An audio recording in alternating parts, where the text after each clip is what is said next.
I'm really delighted to say we have a very special guest, Jerry Burgess, crew chief extraordinaire, good friend of me and Julian's as well. 157 500cc MotoGP victories that he has helped with and had a big part of. Jerry, a very warm welcome to England, and it took you 1 second when we spoke earlier before mentioning the cricket. Thanks, Nick. Thanks, Julian, for having me on. So we go straight in, Jerry. Right. I think right at the start of things back home in Australia, you wanted to be a motorcycle racer, didn't you, before anything else transpired? Probably it wasn't quite like that. I essentially had friends who had bikes through necessity of actually being able to afford to get to work as apprentices at various jobs. And I just sort of followed suit. It was the cheapest way to get to work, so I bought a bike and essentially sort of fell in love with it, and then got interested in racing because one in the group was racing, and got out to a track one day and they invited me out, and I wasn't the slowest guy there, so it led into racing. Yeah. What So was what it was the on? What story? machine was your early machinery? I started out on the road with a T500 Suzuki Cobra, Oh, 1968 model. yeah.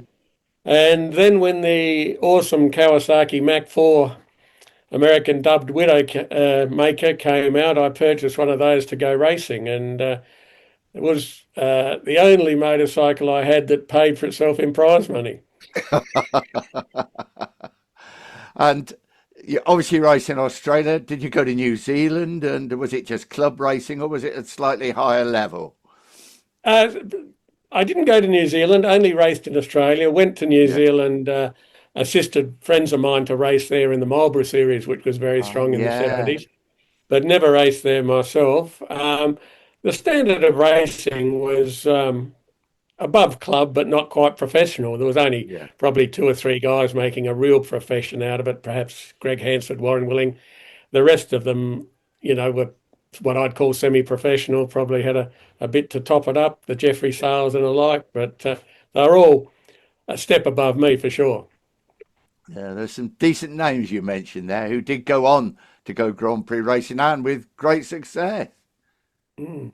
Yeah, so Yeah. was it the case, as we over here often believe, that Australians and Kiwis became had to be very self-reliant? You had to do a lot of your own engineering because there wasn't the Well, resources around. the tyranny of distance, of course, when they came over to Europe was the thing.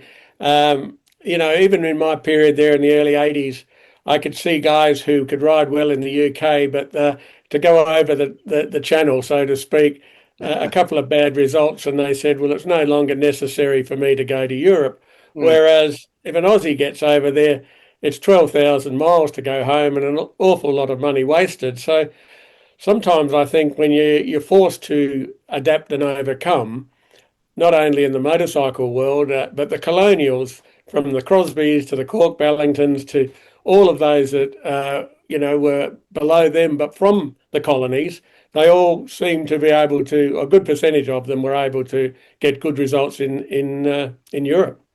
Yeah. And as you say, they stuck at it, didn't they? Because they were there, they paid all that money. I remember Stuart Vant making his debut, I think, at Mazzano, telling me how much money they'd spent, and they were going to stick it out for the season. And yeah, you couldn't really come home straight away, could you? Like the Europeans could come back over the channel.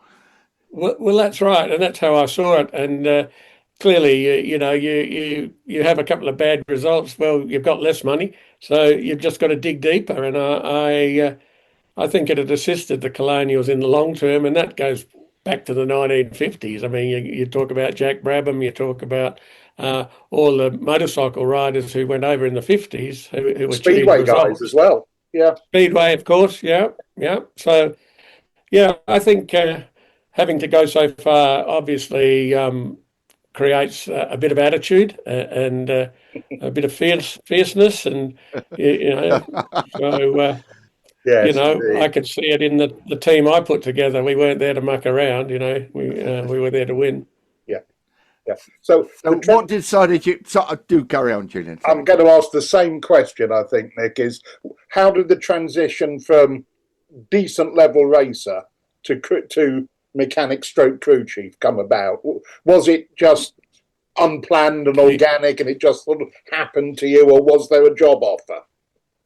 Well, no, my family, from my parents, and were well travelled, and all Aussies were doing that trip to the UK, to the mother country, so to speak. And in 1980, I took off for a sort of 6-week trip before I got on with the rest of my life. Yep. And I was billeting with Mick Smith at Surbiton, who was working for Jeffrey Sale and Steve Parrish. And then when Crosby joined the team in 1980 at Heron Suzuki, he said they were looking for a mechanic at Suzuki, Great Britain.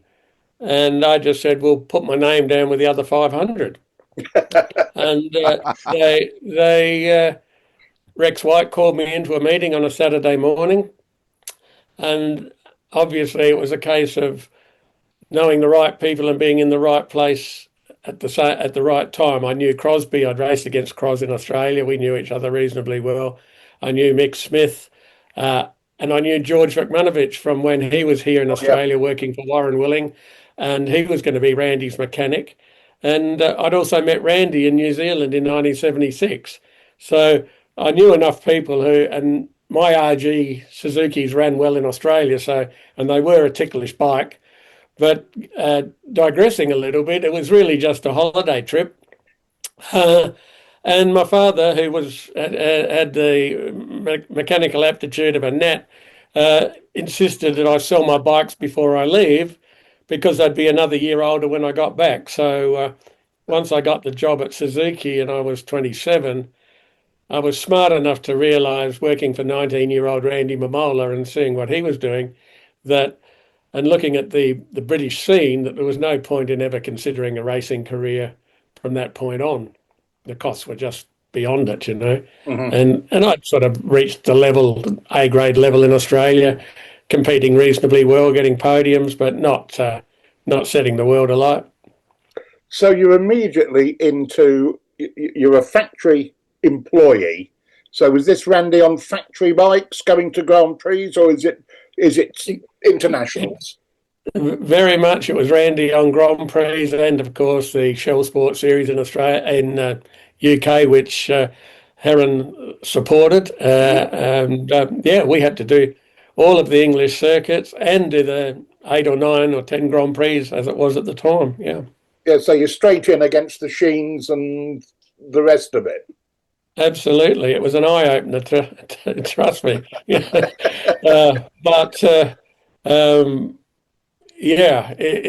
It learned a lot, and it made me realise, had I known a lot more at the time, I think we probably could have done more for Randy.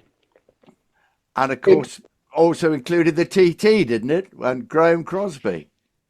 It did include the TT, and that's a wonderful memory because I prepared alongside with Nigel Mick Grant's bike for the TT in 81, which was his last victory at the TT, I believe. And I had a good relationship with Mick. I reckon he's a great guy, you know. And that bike was Randy's XR34 from 1980. And Mick was ahead of his time in terms of professionalism, I always thought, in his attitude to teams and money, of course. He was. He had to be a Yorkshireman. He's a Yorkshireman. I agree with Nick. He was a Yorkshireman, and yes, but he was very generous. I remember after the race, he gave me 200 or 300 quid, which was a significant amount in 1981.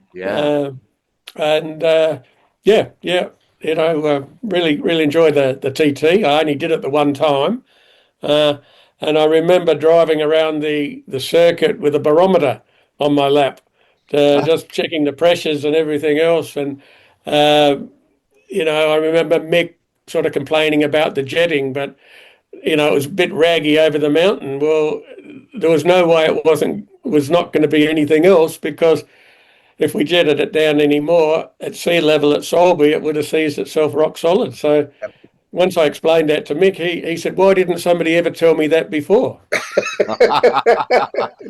And I may be wrong here, Jerry, but I always resume it because I forget I was a journalist. 1981, Graham Crosby and all the problems there. I always thought you were part of the crew that then he started late in the race and everything that happened after. Were you part of the crew that he had to come out late for the race?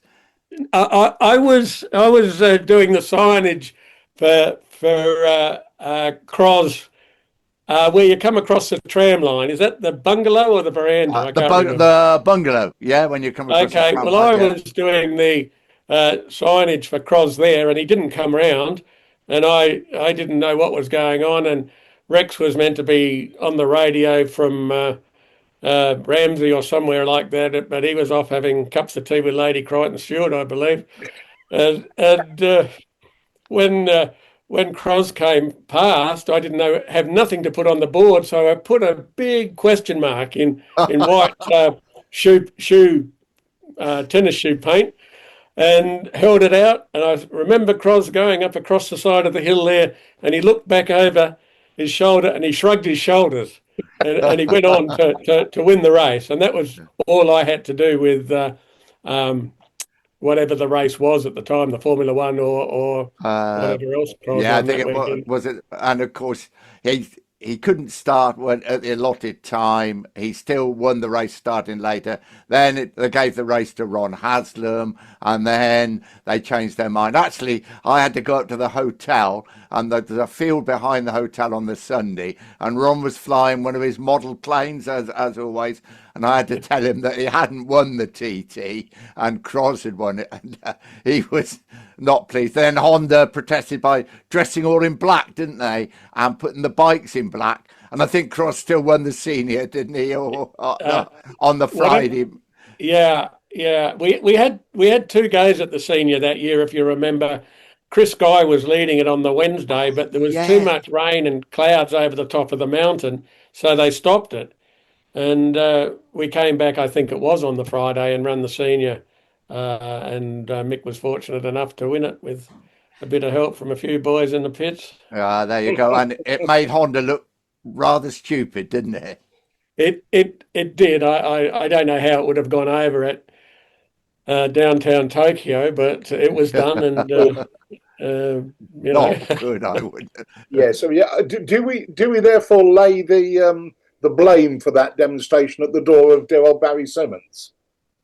Or Gerald Davidson. I don't know. Yeah, it was. Gerald, I think, actually made the decision, didn't he? Dress all in black to go back in the old-fashioned ways because the TT was old-fashioned and they'd made the wrong decision, wasn't it? I think it was Gerald Davidson that made the decision, yeah. It would have to have been. I know, Nick. I know, Nick, it was Gordon Whitehead who worked for us as our spare parts guy at Suzuki, who pushed extremely hard with all the logic in the world to make sure that Cros won that race, because it was time over distance. Right.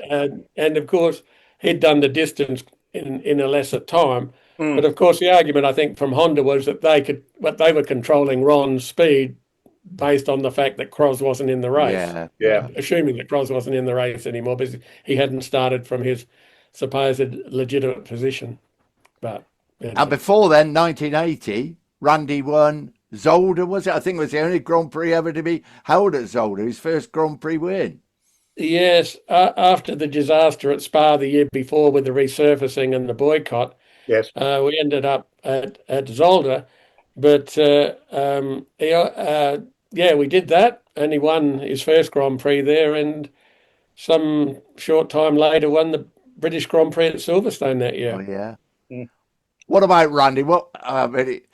I'm trying to put this correctly. A bit of a hellraiser, wasn't he, at that age? Look, he was young. He was fun. He was fun. And life was all about having fun. And when it did get to the serious, at the end of towards the end of the championship years, sometimes perhaps the pressure was a little bit too much. He was a little bit too young, or the expectation was a little bit too high. But I think he can look back at his career and be, extremely happy with himself, even though he didn't win a championship. 4 times runner-up, wasn't it? Yep. He deserved to win a championship, surely. Yeah, I think had we, if you look at the Suzukis that won the championship in the early days, they were on a different brand of tyre to what we were on. So I think that with Lucanelli and Franco Uncini winning on essentially the same bike as Randy, I think a big difference, of course, was the tyre brand. Indeed. Just having a sip of tea, Jerry, just to remind you of your happy days in England. Yes. So how long did you work for Heron? And so how long were you based in the UK? 3 years, Julian. 80, 81, 82, working for Randy. The third year, 82, was with the HB Suzuki. Yes. And we were in the workshops of John Surtees at Edenbridge that year. Mm-hmm. Ah. Yeah, the old his Formula One. To meet John and know John, and of course he would come in the garages at the British Grand Prix, and of course I took him to a barbecue down here in Australia when the Formula One race was being run at Adelaide. So I always got on reasonably well with John Surtees. Some didn't. Yeah, no. In those days, you would have characterised John as a prickly character to deal with. But I think his Renault dealership car dealership, Renault dealership in Edenbridge had the highest turnover of any dealership anywhere in Britain, I believe. There you go. So you wouldn't just... Were you in the UK in time to see the John Surtees Day at Brands Hatch in 80? That was before... No, I didn't see it, no. He did a few laps on, I think it was Randy's bike. First time he'd ridden a two-stroke, first time he'd ridden on slicks, and he came in after 3 or 4 very neat and very rapid laps. And Gary Taylor asked him if he'd signed for anybody that year yet. He was... Look, if I was there, I didn't pay any interest to it. I must have had my head down doing something else. Yeah, it was meant to be just a tribute, loads of old classic bikes running around and leaking, and John ripped the place up on an RG 500. I was too young and stupid to understand what I was seeing. This was but it was remarkable. So then the switch to Honda, wasn't it, Jerry? Yeah. Honda were getting bigger and better and running Marco Lucanelli and Tadeu Katayama and Freddie, of course, and also Ron Haslam. So I got drafted into working with Daisy Bellington and worked for Ron for 2 years. Mm-hmm. What very different characters, I think, working for Randy and working for Ron. Yeah, very different. But I don't think I was ever anybody's best friend, but I certainly got on well with them and did my job to the best of my ability at the time. Yep. And we got some results, not always what we wanted, but Ron probably came to the Grand Prix a little bit late in his career. Mm. He should have won a Grand Prix, shouldn't he? Surely, like Randy should have won a World Championship. Do you think Ron should have won at least one Grand Prix?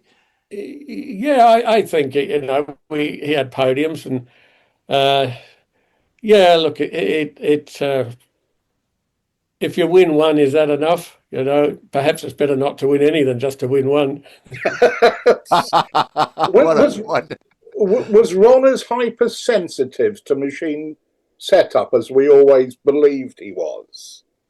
That he was a perfectionist. It had to be right. It had to be right. Certainly not when we were there. Ron and Ron Williams, they did the suspension side of the bike pretty much. Yeah. And at the end of that season for the race at Donington Park, which was related to your sporting program on the TV, I can't think what it was called. The World of Sport. Yeah. World of Sport Superbike race. Aguma asked Ron to take one of Freddie's bikes over, and it was the NSR three-cylinder at the time, NS three-cylinder. And at the end, Ron said, I'll ride Freddie's bike. Why isn't that his is better than mine? And Aguma pointed out, well, that's what your bike started with at the beginning of the season. So, you can play too much. And Yes. Freddie just got on the bike and rode it. Yeah. And, we're always trying to help the rider. We're always trying to give them. But I learned perhaps a little bit later in my career that sometimes you've got to seize the moment and go back some bold steps just to make sure you haven't been travelling down a dead end. Mm. Yeah. And I always got the impression when you were kind enough to talk to us before a race that you saw your job, maybe later on, Jerry, as making things as simple as possible for the rider. And you cut things down. You were very good, I think, at reducing a complicated problem to the 1, 2, or 3 things that actually mattered. Well, Julian, I was lucky to work with very good riders who are relatively intelligent men. And a smart man will tell you the biggest problem first. But when you work with the Japanese would have a sheet. How's the front brake? How's the rear brake? How's this? How's that? How's that?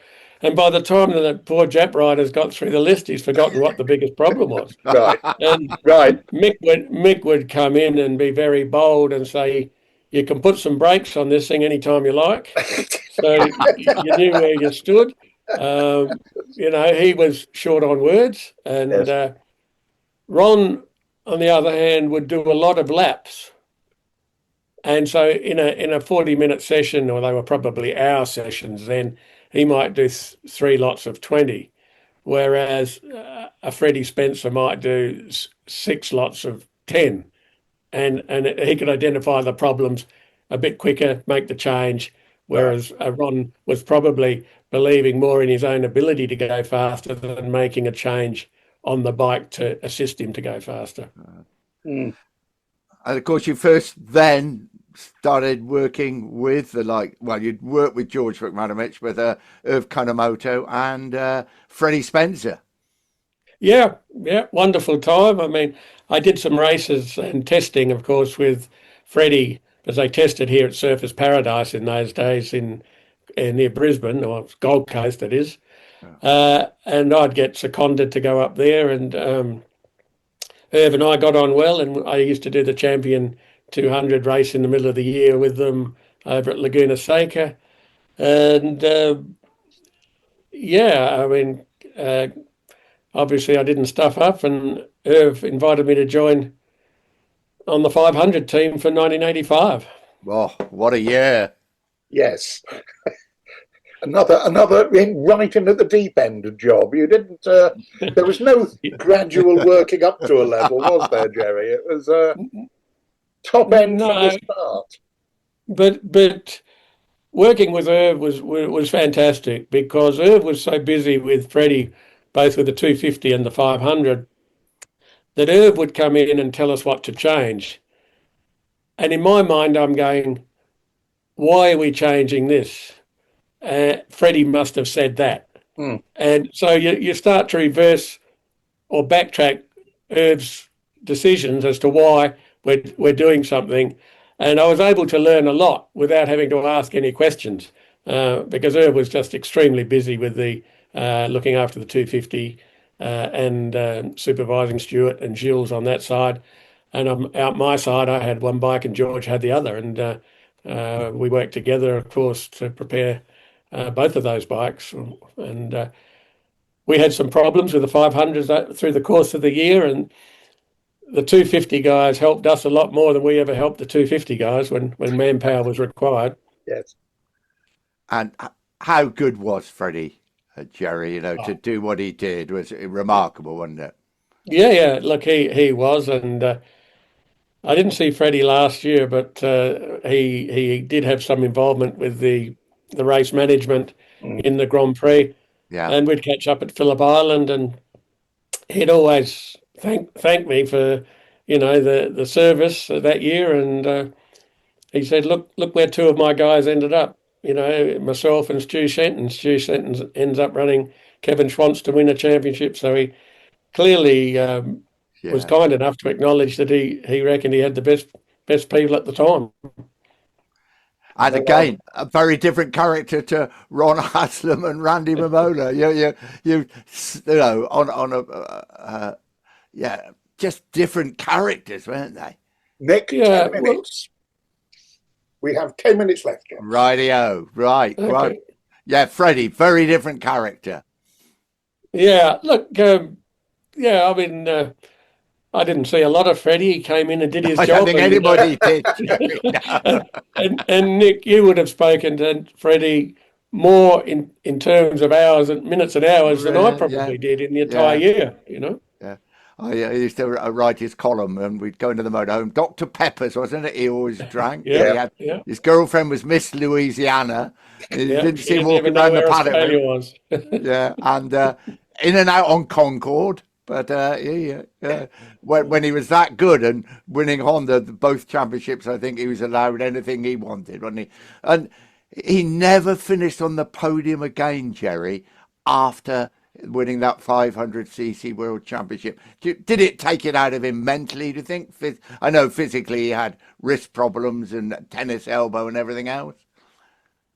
Yeah, I don't really know. I mean, I was moved over fairly promptly to work for Wayne Gardner, and when Erv rang me up and said, Rothmans want to run a two-man team, and I'd like you to go over and work for Wayne. It'll be good for you. I said, hell no. I said, I'm happy where I am working for Freddie. I can get through the work and go outside and talk to the girls, because girls were allowed to walk through the paddock in those days. And I could get through the work. And within a couple of days, I got a phone call from Japan from Mr. Aguma, the vice president of Honda Racing. And he reiterated what Erv had said, that, you know, I should take the job of looking after Wayne. And pretty much he ended the conversation with saying, if you don't do what we know you can do, you're of no further use to Honda. My arm was twisted. Sounds like Aguma's management technique. Yeah. Well, Aguma and I had a really good relationship, because I used to talk to him things unrelated to motorcycling, like Japanese history and things like that. He had a very broad interest, aeroplanes, World War II, you name it. Did he build a plane? He built one or assembled one, or he restored something. Yak, and it ended up in Australia. It was something historic, like a Zero or the Hayabusa Kawasaki fighter, one of the main Imperial Japanese fighter planes, I believe. Yeah, I know he was flying down here in Australia, learning to fly and what have you back in the way back. Yeah. And then, a really interesting man. Oh, yeah, very interesting man. And then you set Australia alight, Wayne Gardner and Jerry Burgess. You made history back home, didn't you? Yeah, I mean, that was Australia's first 500 World Championship. I didn't know Wayne. He remembers racing against me, and I said, well, if you remember that, I must have been in front of you. And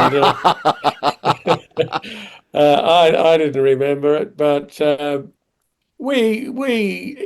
was probably harder on Wayne than it was on me, because I was only a mechanic, suddenly elevated to a position of crew chief, and Wayne was in his first year of Grand Prix, where perhaps somebody with a bit more experience than myself may have been of more benefit to him. Yeah. But, you know, the theory was perhaps you learn together, you'll get through it. Mm-hmm. In '86, the Japanese were expecting Freddie to win, of course, and it didn't happen. Wayne finished second to Eddie and had his feet off the foot pegs more time than they were on. And I think that was the realisation that the bike wasn't good enough. And then in '87, they changed the engine to carburetors in the V and a reed valve. And, I think Wayne won a heap of races, 7 or 8 races, and the championship. So out of that, Wayne delivered us a couple of years later the Grand Prix at Phillip Island. Of Yes. course, yeah, yeah, Indeed. yeah. I mean, and it for you, it must have been special because there you. Let's be honest, motorcycle racing wasn't top of the agenda when it came to sport in Australia, but Wayne winning the World Championship and then Phillip Island, which I think is one of the most extraordinary events I've ever been to. Completely turned it on its head back home for you, didn't it? For Australia and motorcycle racing. Yeah, I mean, young kids were looking at Wayne. The Mick Doohans came, the Casey Stoners came, the Chris Vermeulens came, the string of the guys who went through the World Supersport and Superbike. It became believable. I think that it could be done. So yeah, I mean, for sure. I mean, Wayne was a trailblazer. I mean, we got two. I keep reminding the car people in Australia that Wayne Gardner delivered you two circuits, Phillip Island and Eastern Creek. Yeah. And that came from the motorcycle world. So they all nod their heads and say very little when I tell them that. Oh, well, I was press officer at the time. I used to spend more time standing outside medical centres trying to get hold of Wayne or wondering where he was because he'd disappear. We never quite, well, we knew where he'd gone, but we never actually said. I mean, he was quite a character, wasn't he? Yeah, you could tell by the smirk on his face where he'd been. Yeah. And there was a lot of injuries, but yeah, and yeah, Phillip Island, I think was an event nobody will ever forget. And it must have been great for you to win that event. And I remember it's front page headlines, wasn't it, in all the Australian newspapers. Something you hardly see in any country, probably only Spain, perhaps Italy, about Wayne. Yeah, well, but you got to remember, Nick, in 1989, I was working for Mick Doohan. That's what I thought. Yeah, I was trying to work that out. Wayne, Stewie Shenton was looking after Wayne. Yeah. At the end of '88, Aguma came to me again and said, "We'd like you to do for this Mick Doohan kid what you did for Wayne Gardner." So I got shuffled on, even though I was happy enough to stay where I was as I had previously. So somebody was setting me up to fail, or they had a lot of confidence in me. I don't know which one it was. I think it was confidence. Yes, Aguma, yeah. Well, we're coming near the end of this one, I think, aren't we? You've got 2.5 minutes left. Rightio. So then we're going to come on to Mick Doohan. Obviously, those 5 World Championships, but a difficult start, the injury, and then Valentino Rossi. There's so much to talk about, and 34 years of it, Nick, was what it was. Yeah. And we're trying to pack it into an hour. And we talk also about the team that you assembled, very much a colonial team, and I think just before we finish, it was that attitude that you talked about, people coming over to Europe, that the team felt you were so close, weren't you? Yeah, look, once I got the people I wanted with Bernard, the Belgian, Alex Briggs, Pete Laskowski, all of those people, Gary Coleman, Dickie Smart, every one of them fitted in perfectly at the right time. And during the changes from Honda to Yamaha, we couldn't sort of accommodate everybody, so some difficult decisions had to be made. But inevitably, we delivered everything we had to in those years to gain those championships, and it all belongs to those guys. Well, there we are. So part 1 with Jerry coming up. Then Mick Doohan, Valentino Rossi. God, what some stories there are going to be about 2 very, very different characters, both absolutely brilliant motorcycle racers. Thanks, Jerry. We cannot wait till next week, can we, Jules? We can't.